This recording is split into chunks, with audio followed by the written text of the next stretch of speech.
playing on the postseason, playing on that stage, that brings out a different dog in you, huh? I heard a player say it like a couple of years ago. I can't remember who it was, but they said in an interview, they're like, the postseason and like the feeling that you have is like a drug.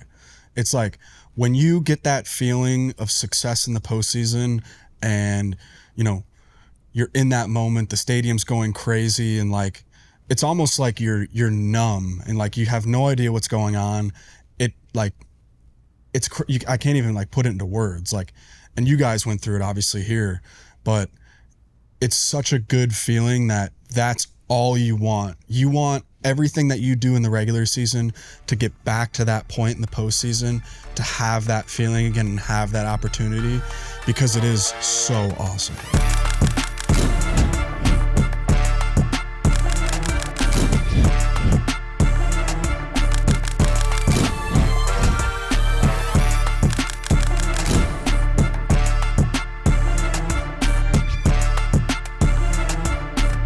Everywhere on the road, Jacob has basically a list of like breakfast spots. He's got his dinner, lunch spots. Oh, nice. He's dialed in and connected. It's documented. You have it. For most places, Yeah. like obviously Chicago, New York, San Francisco, basically like the big food cities. Yeah. Did someone tell you to do that or someone? No, I just You like, just- I got like huge into food probably like 4 or 5 years ago. That's sick. And so like everywhere we go, it's just like, I always look for like the best places. That's awesome. And Bob Melvin, he was a foodie too. He would go Yeah. to all the Michelin star restaurants. He knew all those guys out in Oakland. What's your number one spot? Like Ever? I feel like I know the answer you're gonna say. The Oreo place? Yeah, it's hard because there's the Michelin star restaurants, Yeah. which are like, it's the tasting menu and you're there for 3 hours. Yeah. Those are so much different than just a normal restaurant. You like those? You like going to the I do like tastings? those, Really? yeah. There's a great one over here. There was one in Arizona we went to. Cafe Oh Monarch. my God. God, that was the worst night of my life. Yeah. I remember you We told me. Why? I remember he came to the field. He was like, dude, we went to this place and he's like, we were there for 3 hours and I was still hungry. Yeah. Stopped at In-N-Out on the way home. Yeah. Case and Mooser had some fun that night, ordering some drinks, paid like $9,000 for the dinner. Dude, Case was This is firing. great. Case was firing off wine left and right. I'm like, yeah, dude. She's like, you want this? I'm like, that's like the $700 bottle. Oh, man. Of course I want it. So Case, okay, so I'm going to tell the story on Jacob is now engaged. Congratulations, by the way. Right. I'm going to tell the story on how that all came about. So Jacob, young player, comes to San Diego. Just a nice dude, super nice dude. Didn't have the confidence he should have off the field as far as being a single eligible bachelor out there in San Diego. Good looking guy too. That's debatable. Yeah. We'll talk about it. So we go, Jacob. All right, listen, buddy. I need to live through you. I need to do this. So here's what we're going to do. We're going to have 5 DMs a day on Instagram. We're going to identify 5 women. We're going to DM all of them. And this is our deal. We're gonna see how it goes. So we're rolling through the clubhouse, and all of a sudden there's a Detroit Tigers We game. never got to 5. Well, This is the end of the story. We stopped at 1. The wedding might got called up. So we're walking by the TV. Detroit Tigers are playing. All of a sudden, Jacob's future fiance is on the TV. And Jacob's like, all right, that's the first one we're doing. So boom, send the message. She ends up sending him back. Jacob's like, okay, shut it down. This girl is amazing. She's beautiful. We're done. So we stopped after 1, never ended up sending another DM.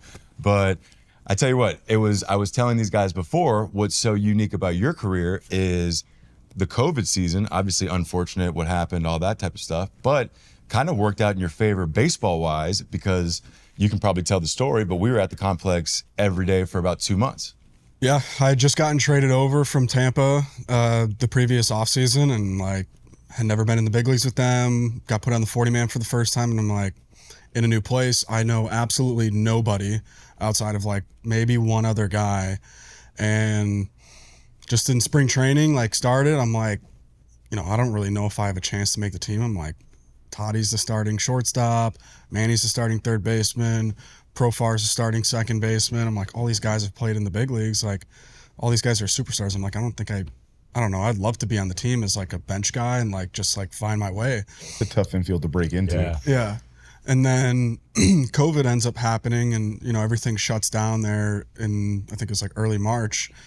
and they were basically like, hey, we're giving you, an open invitation to come work out at Petco until we kind of figure out what's going on, if the season's going to start, if, we might start in a week, we might start in 2 months. So I just end up renting an apartment in San Diego, and, we worked out at Petco. Our group was me, Haas, Greg Garcia, and Ty France. It's like every day at like 7:30 to 10, and for literally 3 months. And honestly, like, it probably couldn't have worked out better for my career that I was able to do that, like, with those guys who were already on the team.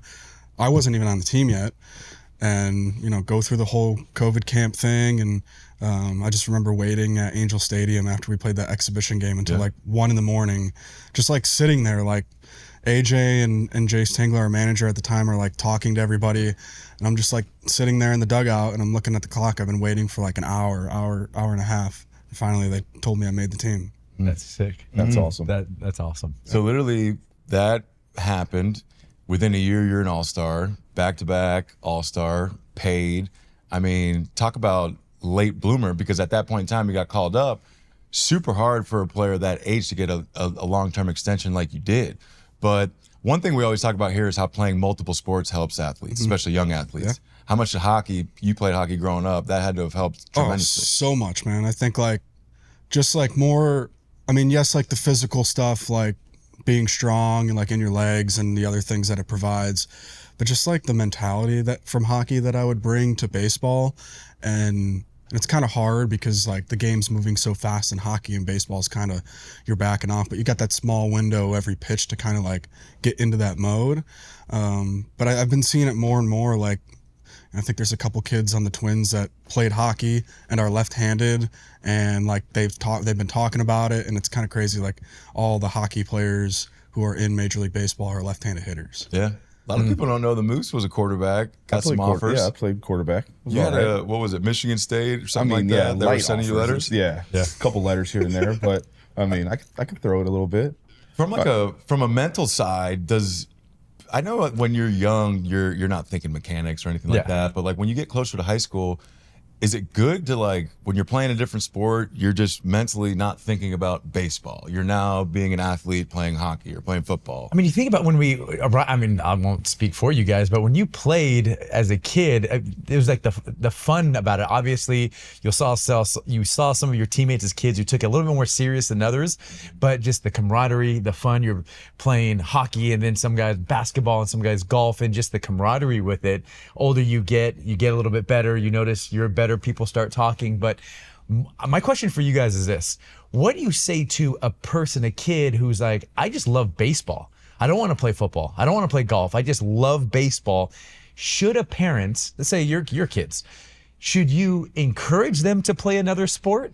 But what if they don't want to? What about those situations? Yeah, so with my son, like, he plays baseball, football, he's gonna try out basketball now and soccer, but he always wants to come back to baseball. And like, my thing is like, I'll put him in the sport, but if he's not having fun or he doesn't want to do it, I'm not going to make him do it anymore.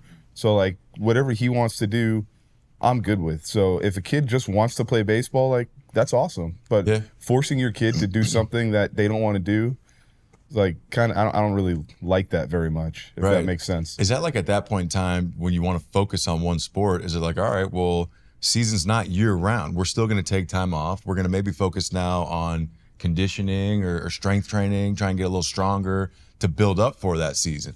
So back to that COVID year and those workouts at the field, what was so unique about that was there wasn't a lot of people allowed at the field at the stadium at the same time. So it was a lot of one-on-one, hands-on work with coaches and all that. And Bobby Dickerson out there, I have never really had or seen a coach that could teach infield and really have such an impact with mechanics to infield teaching. And I know Bobby had a huge impact on your career. So that's some things I feel like you can share that were super helpful to really make you that next level. I mean, you have your hitting coaches, like when you're in high school, like you go to the private guy and stuff like that, and they're great. But like, I never like solely focused on like one thing so hard than that summer.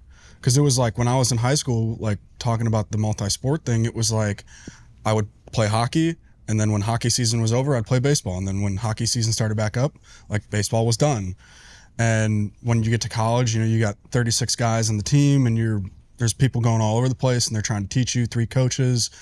But that summer specifically, like, I thought I was an okay defender. I wasn't great, but to have somebody and to have that time every day that you could just invest one-on-one with somebody, like, I never really like enjoyed playing defense. I don't think really anybody does until that summer. And like, I started taking so much pride in the way I played my defense because I knew how much it mattered to the game and to my teammates, and specifically the pitchers. Yeah. So what changed? I'm curious. What changed? You used to not like to practice it. Now you did. Then you found enjoyment in doing it. Why? I think it was the passion that Bobby brought. Like, he was so passionate about teaching and like making you great at that specific thing that like you had no choice but to also be passionate about it. Yeah, just that one clip of him, like, that's kind of gone viral, is like teaching how to catch the ball. Yeah. Like, I like, you never really think about that, like, just catch the ball. And like hearing that pop, it's like, I wish I could have gotten to work with him. Like, talking to him at third base, it was like, wow, this guy's awesome. But like, that's the kind of coach like it's super cool. Yeah. And we were talking about this earlier, is like, you are an incredible defender. Like, so you don't really profile as a first baseman. Like, you're a shortstop, middle infielder kind of guy that now is over at first base, which is awesome. And you're an elite defender over there. So like, just shows you like the pride in your work has paid off. Yeah, I think like he made you focus so much on the little stuff. And now that he hasn't been with us for, I think, 3 years now, like, I'm still doing everything that he taught me at, whether I'm playing second that day or I'm playing first that day. And even at first, like, I've kind of taken the mindset of like, I'm not just going to play first. Like, I want to play first like a middle infielder. And then, when I go to second, like, obviously, I've been playing more second recently and just trying to get back in the swing of things and kind of visiting like what Bobby was teaching me and like getting back in that like mindset. So one thing I've always admired about you as a teammate is your routine. You are extremely consistent with your day-to-day routine. Some guys we talk about certain guys that are late bloomers. How much did going to college help that basically create a routine for you for them when you got to pro ball? Yeah, like huge. If I would have left high school and gone to professional baseball, I would be working somewhere else right now. And I think going to college, and specifically the guy that I played for in college, Eric Bakich, who's at Clemson now, he's a very hard person to play for, especially at that time. Like, he was a young coach. He was only like, I think 35 when he was my head coach. So he was like insane, like legitimate, like crazy, but it was like a good crazy. Like, he expected so much out of his guys, like be in the cage to get your routine. And like, he just like the way he kind of manipulated guys to get them to get in there and build these routines and like figure out what works, figure out what doesn't work. And then you just slowly take that into professional baseball. And obviously you're fine tuning and changing your routine every year, and it may stick for a couple years, but then there's a point where it's got to change because it's not good enough anymore. The game's always evolving and you got to evolve with the game. It's interesting. We've been talking about this a lot, about the role coaches play in the development and the success of a player. At the big league level, you guys have played at the highest level. What are the character traits of good coaches at the highest level? To me, it's, like we talk about with a guy like Bobby Dickerson, it's, okay, Bobby comes up to you and is, Jacob, what do you need me to do for you for this routine every day? It's a collaboration. It's not as much as you would think of the coach has authority on the player. It's much more of a collaboration to where, as an older player, a coach would be like, okay, Moose, you've been doing this for a while now. Let me know what your routine is. Let me know what you need from me, whether that's certain information. As a hitting coach, is that a breakdown of what the pitcher has? Is it, I need you for mechanics right now, I'm not feeling well? So to me, that's that's what I look for in a coach in the big leagues especially. Yeah, absolutely. I mean, the exact same. It's like the coach knowing his players. Like, if you're a young guy that doesn't have a routine set up and like you don't know what you're doing, like the coach has got to come in there and be like, hey, listen, this is what we're going to do. And the older you get in the game, it's like, okay, like he was saying, I've kind of figured it out now. I know what to do. And then you establish your routine through that, as opposed to an older guy. He's like, okay, like let's build off what you already have. Not trying to like have a cookie cutter approach for everybody and just use what's ever best. And it's ever changing. Like you might do something one week that feels great for your routine, whether it's it's more than likely in the cage, and then the next week it could feel completely wrong. And like the really good coaches that I've been around help identify like, this isn't working for you right now. We got to find something that is going to get you back to what you were doing. How important is that for a player, even a young player, to have a routine? Oh my gosh, because there's so much uncertainty, volatility, complexity. It's just, I mean, you guys have been there, done that. It's. What did you say about you're talking about hitting in the big leagues? You'll hit a home run, you feel great, and what I love how you say it. Yeah, you the old Johnny Gomes theory. You hit a home run, you're feeling great, and then all of a sudden, you strike out your next at bat, you're back to being miserable. Yeah. back to level, right? It's like, so we have some sort of enjoyment in this game at some point in time. And so fast. Right. Yes. Yeah. God. What I love about a routine in every sport, you ask golfers, you ask football players, you ask pilots and surgeons, right before they do something, they have this checklist to gain some sense of control, some sense of consistency, because once they get into the heat of the moment, there's just so many things you can't control. That's, in my opinion, that's why I like having routines and watching guys establish it. Control what you can control. Yeah, yeah, exactly. How about from a confidence standpoint, Jacob? We've all experienced having success and then having a year of not up to your caliber. And that's the first time you experienced that last year, still playing great defense, still being extremely productive, but offensively, probably not the season that you wanted to have. And now you're crushing it to start the year. So how much did that do for you mentally of like, okay, I went through a struggle and I got out of it, and now I'm back to being myself. How much did that help you now to be just level-headed mentally? Yeah, no, 100%. I think, you know, as we know, like this game will humble you so fast, as we just talked about. You hit a home run, you strike out. Like, you know, I went almost win the Rookie of the Year, 2 All-Stars, and then a horrible season. And it's like, you know what it feels like to be really good, but sometimes it's hard to get back to that because you're just searching and finding. And a lot of it like goes back to your routine and like your preparation. Because like, I know last year, you know, I'd be on the field hitting early and I'd think I'd be doing the right thing, but I might have been doing something wrong that wasn't right in my preparation and routine. And I wasn't like, the confidence that I'm taking into games right now compared to the confidence I was taking into games last year are a complete 180.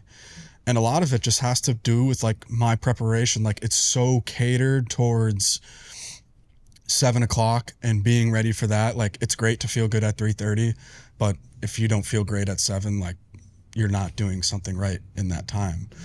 But back to your thing, like my confidence is through the roof. Like I feel like I've never been in a better spot going to the plate to have like a consistent quality at bat and like to do damage.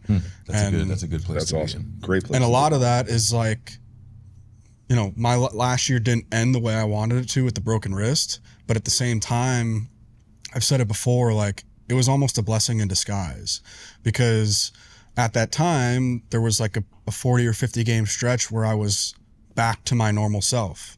Like I was raking for those last 30, 40 games, and it ends just like all of a sudden, like boom, done, season over. And I'm like, whoa.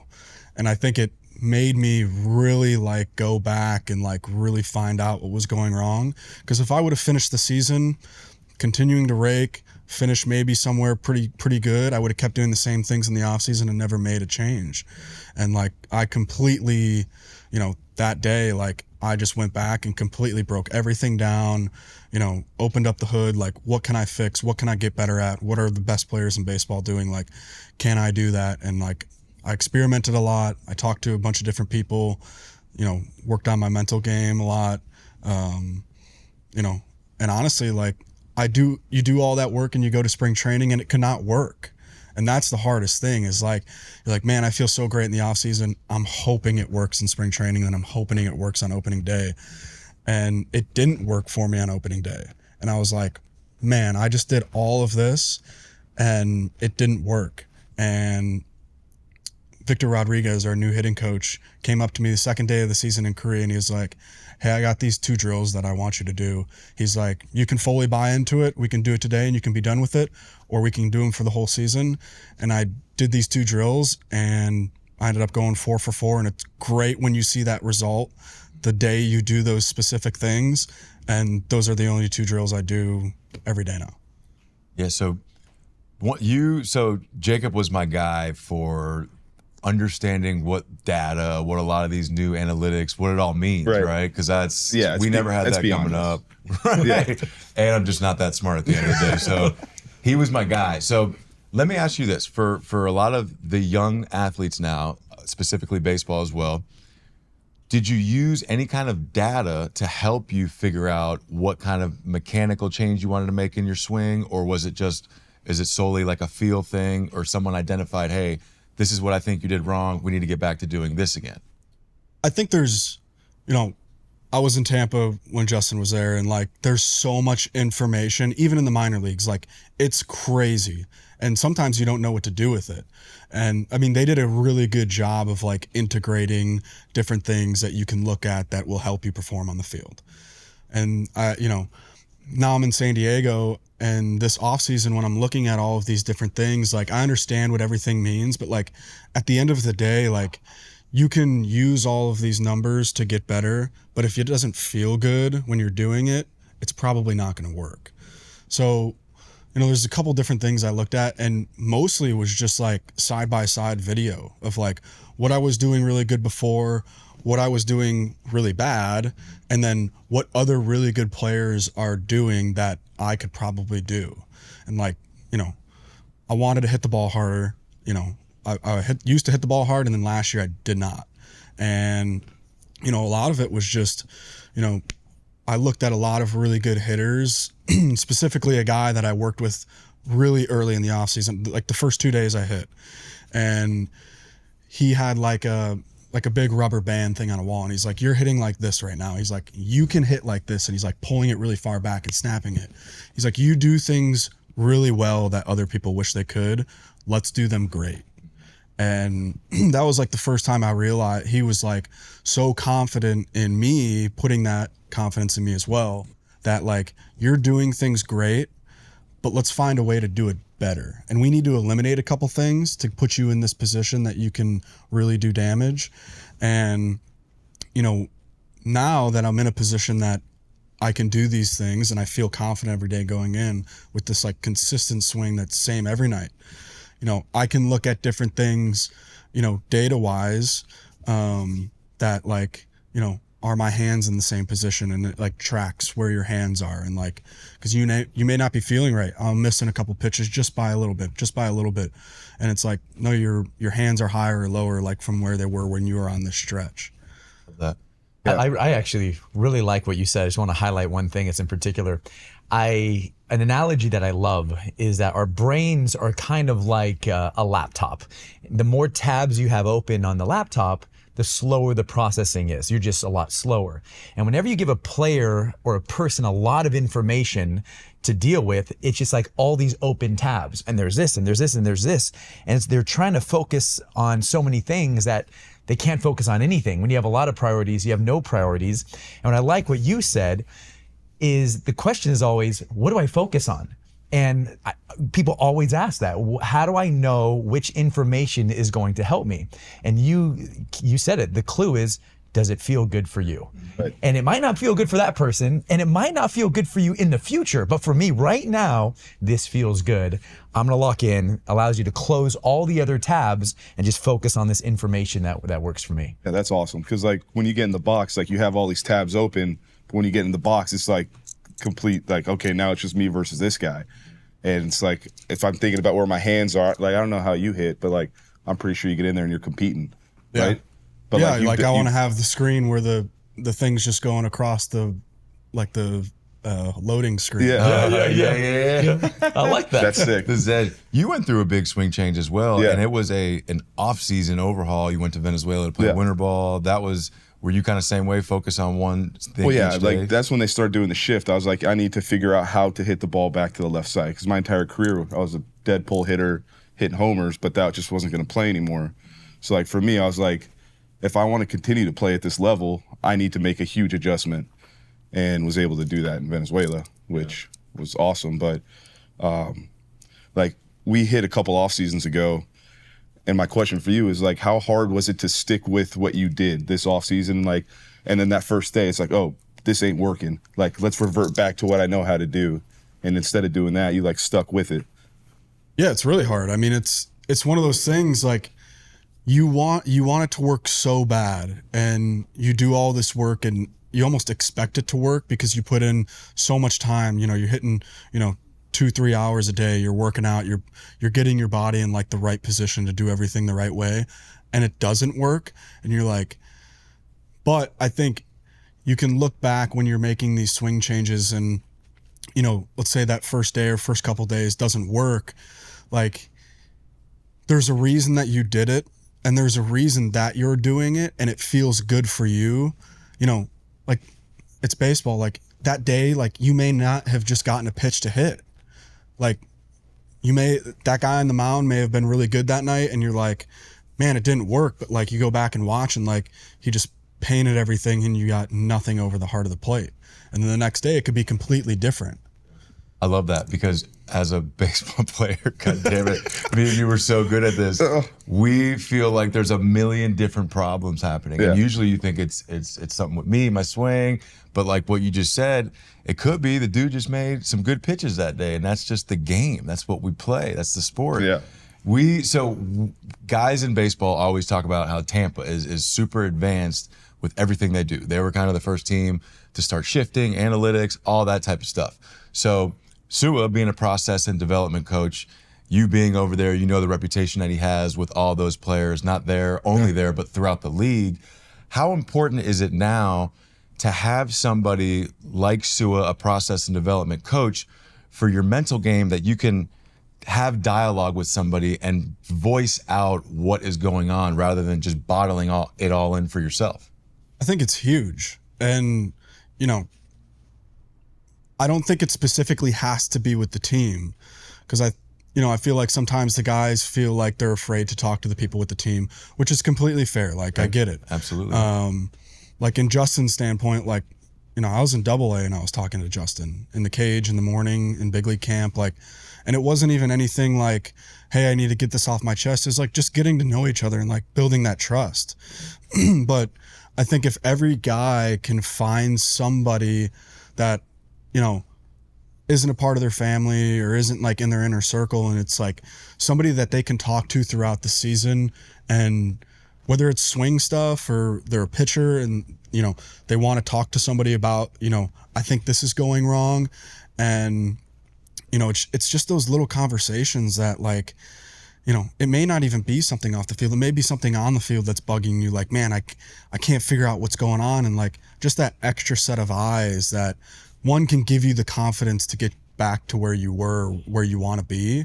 And two, just somebody to talk to that that loves the game, that understands the position you're in, and, wants the best for you, which is the most important. What I started doing in Chicago my last year, every at bat, before I would go on deck, the hitting coach was right there at the top step. And I got to the point where I wanted to voice what my plan was to him, because that took all the second guessing out for me, because now I'm holding myself accountable to this plan because I then voiced it to him, and now we're in the battle together. So I feel like that's got to be huge for young athletes, to voice some kind of plan to hold you accountable instead of keeping it all bottled in. Yeah, that's what I was doing too, with Marcus in Anaheim and even in Chicago. And like, I obviously don't play anymore, but now I found myself when I'm playing golf, like I'm talking to the caddy. I'm like, hey, like this is what I want. And we'll talk about like a green. It's like, all right, middle of the green. If it turns over, perfect. Like if it doesn't, middle of the green, safe, and you go make a putt. It was like, oh wow. And then like the more I talk it out, I was like, oh, okay, this is what I'm trying to do, and it happens more times than not. That's what I love, that you guys are saying this, because I agree with you. It doesn't have to be someone who has a degree in psychology and sometimes it's better to talk to someone who doesn't have a degree in psychology to overcomplicate things. It could be a coach you trust, as someone who you have that good relationship with. And I love the people who help me the most provide a safe place for me to think out loud. Sometimes I don't even need to hear the other person. I just need another human to listen to my approach, what I think. And once I put it out there, I can look at my thoughts instead of through my thoughts. And then I'm like, that was really stupid what I just said. Yeah. Oh, okay, no. And you just have that clarity. I love what you said. You said something interesting. You started to work on your mental game. A lot of people might have heard that and said, what does that mean? The first question I always get is like, how do I work on my mental game? What does that even mean? So how do you do it? Well, I think there's multiple aspects of it. And, I think one of them being like what Haas said, like he would go up and talk to the hitting coach. And like, you're not just telling him something, but it goes back to something that, we used to talk about in Tampa, I remember.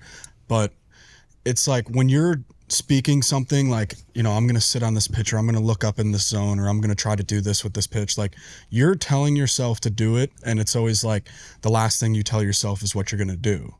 And I remember talking to you one time and you asked me, do you watch like any highlight tapes or anything of yourself before the game, or like something to get you ready or get you amped? And I said, yes. And then I said, I also I watch like the most clutch, like postseason home runs ever, every day before the game. I don't do it anymore. It's a long video, but I used to do it on the bus.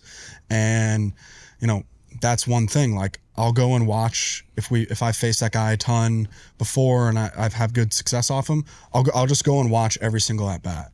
And then the biggest thing is speaking like what you want to do into existence. And it's hard because you're like, this guy could be so nasty, but you're like, man, I'm going to get on this pitch and I'm going to drive it right back up the middle. And then what do you know? You work a tough walk, or you hit a line drive back up the middle, or you have a tough at bat. Like, convincing yourself that you're going to go and do this is so powerful.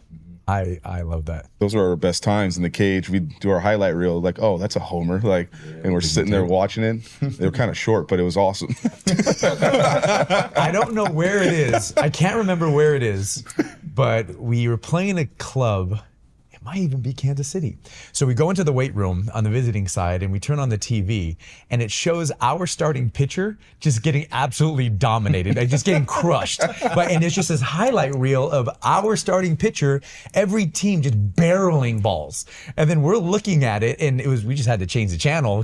But I wonder, do hitters, when you're looking at, it does make a difference when you're studying a pitcher and you're just seeing him just dotting things up and punching guys out. I wonder what that does to the hitters versus watching him just get destroyed by opposing lineups. Yeah, during our hitters meetings, I want to see guys getting absolutely barreled, right? I don't want to see the nasty curveball that you check swing on.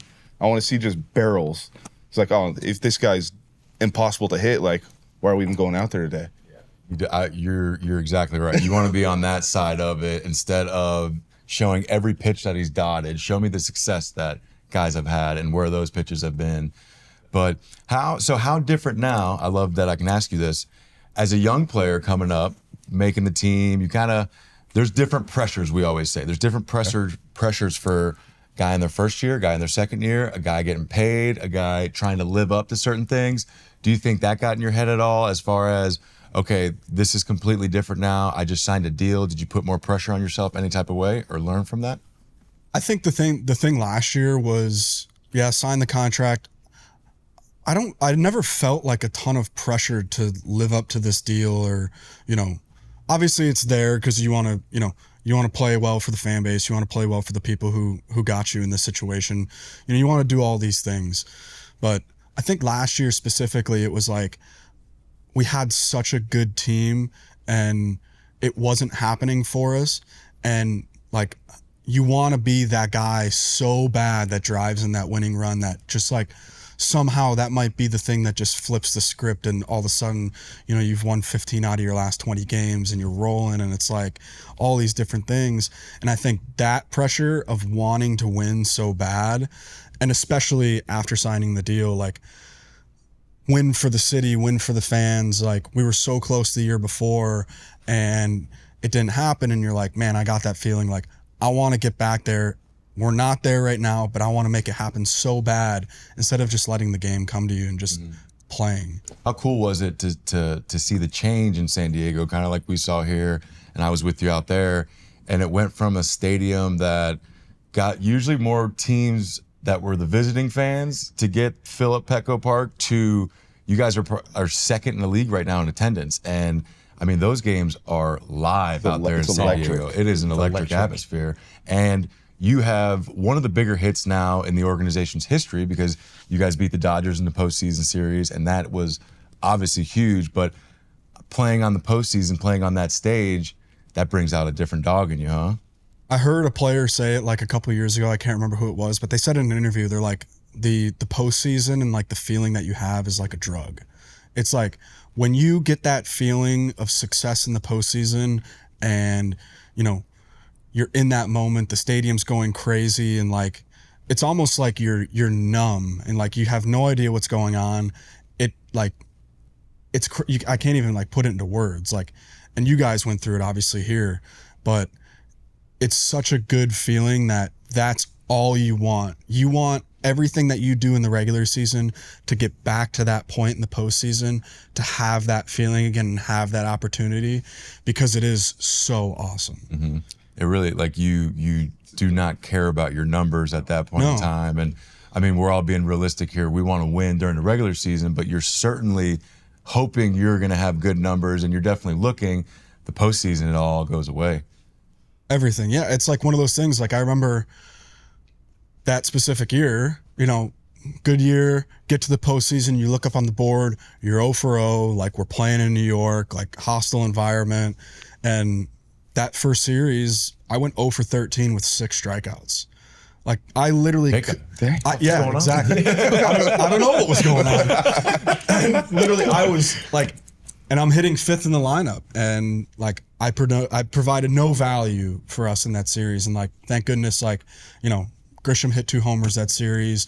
Profar hit the homer off Scherzer. Manny hit a homer off Scherzer. Like we had an awesome series as a team, and that series is over. And it's like, it doesn't even matter. Like, who cares what happened? Who cares how you're feeling? Going to the next series, it's 5 games now. And I think I ended up hitting like 490 with like 5 or 6 RBIs in that next series. That's what I love about that. So having the privilege to get to be with the Rays on the coaching staff, 19 playoffs, 20 World Series, 21 playoffs, 22 playoffs, 23 playoffs. And the thing to notice is in the playoffs, just a little observation, what you're all describing. I had not thought about it until actually just now hearing you talk, is after a loss during the season, and like, yeah, you'll have like music's off, kind of quiet. I mean, especially the losses start to stack up. It sucks. When you lose in the playoffs, there's this energy still. Like, it's all right, we lost, we'll get them tomorrow, boys. Like, let's go. It was really cool to see how selfless players get. You just turn the page. Hey, I'm 0 for 13, but I'm going to play great defense, or this guy picked me up. And it's amazing what playoff baseball does to a clubhouse of players. Yeah, and now as an older player, someone that's one of the leaders on the team, that's something that I'm sure you have to recognize after a game. It's like, okay, I know the boys are down right now, but me, Manny, Toddy, Profar, we need to make sure our energy's up because all the other guys are feeding off of us. So it's wild to see you in this position, man. This guy's got a Rolex on right now. Rich as shit. Look at him. I absolutely love that. Oh, man. I can't tell you how proud I am of you, buddy. Keep up the success, man. And it was a blast having you on here, bro. Thanks, brother.